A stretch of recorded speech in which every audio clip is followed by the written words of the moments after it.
The aggression form. The Way of the Hawk Bat. The first description of Ataru was its entry in the Lightsaber article written by David West Reynolds and Jack Bobo, and published in Star Wars Insider 27. The version I am presenting here is slightly abridged. Form 4 is the most acrobatic form, heavily emphasizing Jedi abilities to run, jump, and spin in phenomenal ways by using the Force. Masters of Form 4 incorporate all of the ways in which the Force helps them go beyond what is physically possible. Their lightsaber combat is astonishing to watch, filled with elaborate moves, in the center of which a Jedi may be all but a blur. The physical technique of Ataru is detailed in the Lightsaber article and in the Jedi Path. The form's core mechanic was the Su-Ma, the three axes of rotation within a three-dimensional space. Jung Su-Ma was a rapid spin, Ton Su-Ma was a somersault, and En Su-Ma was a cartwheel. As explained by Luke Skywalker, Ataru was built around using the entire body as a weapon, combining elaborate blade work with physical combat techniques. Flowing and dynamic, the blade work was executed in conjunction with the spins and acrobatics in order to build up momentum and deliver the highest possible volume of attacks. However, this resulted in a purely offensive focus. Ataru had no defensive component whatsoever. The fighter had to be in constant motion at all times, and once committed to a maneuver, you can't abort. You had to see it through to the end, even if it led to your end. The continuous energetic movement also made Ataru an exhaustive practice, best employed in short bursts. As a result of this combined lack of sustainability and poor defense, the official recommendation when one's initial assault failed was to either retreat or switch forms. The lack of defense also made Ataru very poorly suited for contending with multiple assailants. But despite these weaknesses, Ataru was highly effective and versatile. The elaborate attack sequences were viable against virtually any type of opponent, whether an opposing lightsaber duelist or otherwise, an element reinforced by the integration of physical combat techniques.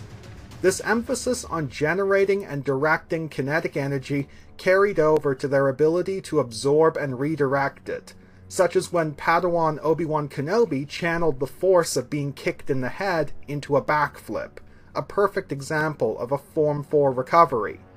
As noted in both the Lightsaber article and in Darth Bane Path of Destruction, Ataru also included a dedicated dual saber component.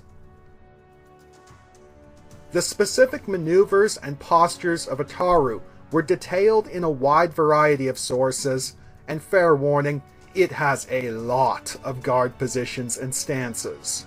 The Revenge of the Sith novelization identified the Ataru opening stance, a balanced two-handed guard, blade held vertical on the dominant side.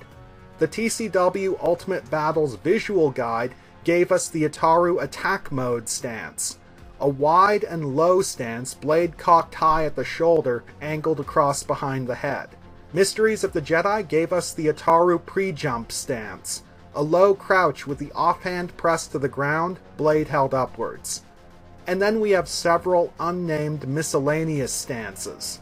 The example stance from the Essential Guide to the Force and one presented in the TCW Character Encyclopedia look to be variations on the Ataru opener. Another stance from the encyclopedia is a one-handed forward guard, blade held across the body. The example stance presented in Star Wars Lightsabers is a two-handed low guard, facing the opponent side on. Live combat maneuvers were first detailed in the Jedi Academy training manual. The first was the Hawk Bat swoop, a surprise attack and quick withdrawal before the enemy has a chance to react. The second was the Saber Swarm, a rapid attack sequence of multiple short stabs and slashes intended to force an enemy into a defensive posture.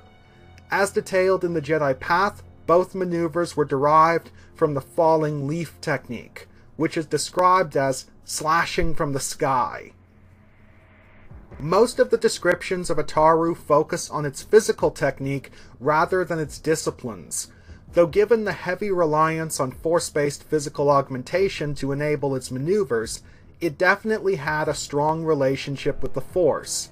This is illustrated by the description of Grandmaster Yoda's application of Form 4 presented in the Lightsaber article, and I quote, "Yoda ever focuses first on philosophy, his centuries-long lifespan giving him the luxury of great patience even for a Jedi. One result of his deep communion with the Force and exceedingly clear inner focus is his transcendent mastery of the lightsaber.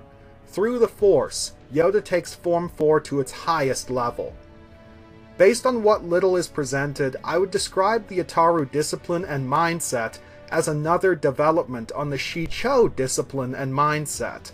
Both are based around driving their blade work with the powerful currents of the Force, but where a Shicho specialist releases himself completely and rides the rapids, an Ataru specialist is channeling the energy.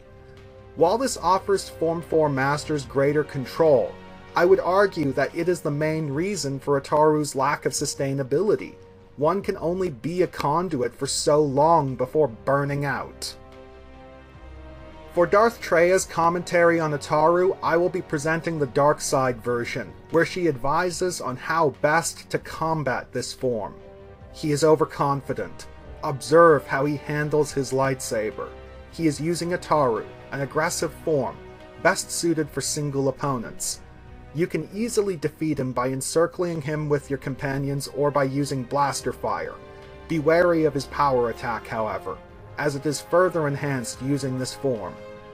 Based on what the Ataru form offers, a sophisticated and powerful lightsaber offense, a physical combat component, and a dual saber component, it's clearly intended to be a general-purpose offensive style that can be adapted for any situation, a sort of proto-Nyman. Against non-lightsaber-wielding opponents, the goal is to use the high volume of attacks to reduce them to bite-sized chunks as swiftly as possible. And against a lightsaber-wielding adversary, use the elaborate attack sequences to confuse their defenses and reduce them to bite-sized chunks as swiftly as possible. An excellent demonstration of Ataru was the sparring match between Anakin Skywalker and Obi-Wan Kenobi in the novel Clone Wars Wild Space, and it reads as follows. Below them in the dojo, the sparring Jedi had begun to sweat, but the sweat didn't stop them. The mock fight carried on, strike and counterstrike, blow and counterblow, leaping and spinning and slashing and evading, running and jumping as one with the Force. Every now and then, a sharp bark of laughter, a good-natured jibe, a clever hit acknowledged.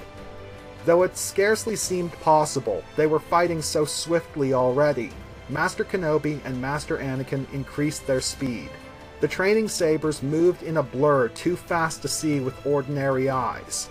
Strike, block, parry, evade, bind, counterbind, countermeasure, broken time, body to body, and double release. Force push, force pull, feint, backflip, recover, and start again.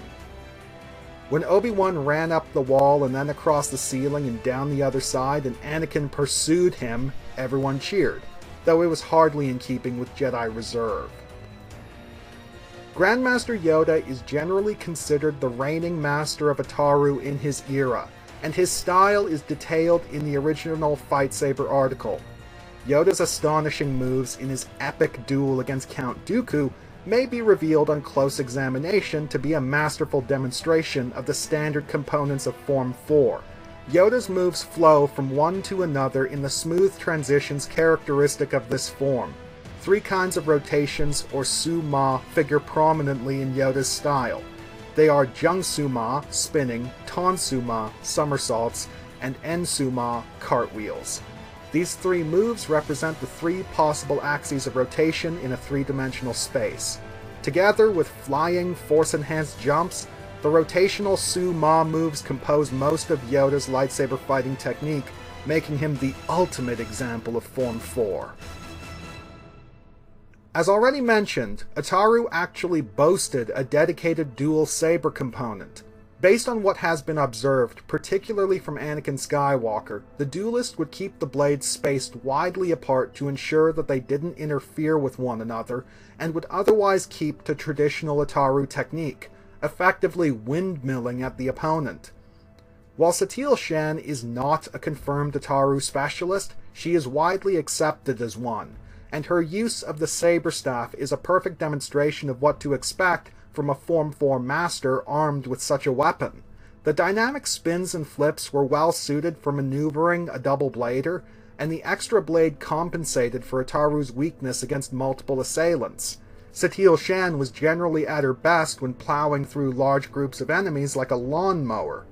However, the restricted moveset prevents one from applying the more elaborate aspects of Ataru's swordplay, which reduced the form's effectiveness in single combat and made the use of the weapon very much a trade-off. Though Venzalo is not a confirmed Ataru specialist, he is widely accepted as one, and his efforts against the Sith in the SWTOR Deceived trailer is the best example of what is to be expected from an orthodox Ataru master. The most heavily featured Ataru master in Star Wars media is Grandmaster Yoda, who appears in 5 out of the 6 films, though he only fights in 2 of them.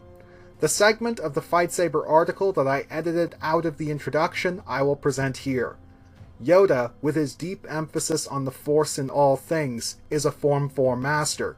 Form 4 is also the chosen discipline of Qui-Gon Jinn, and the early choice for his apprentice Obi-Wan Kenobi.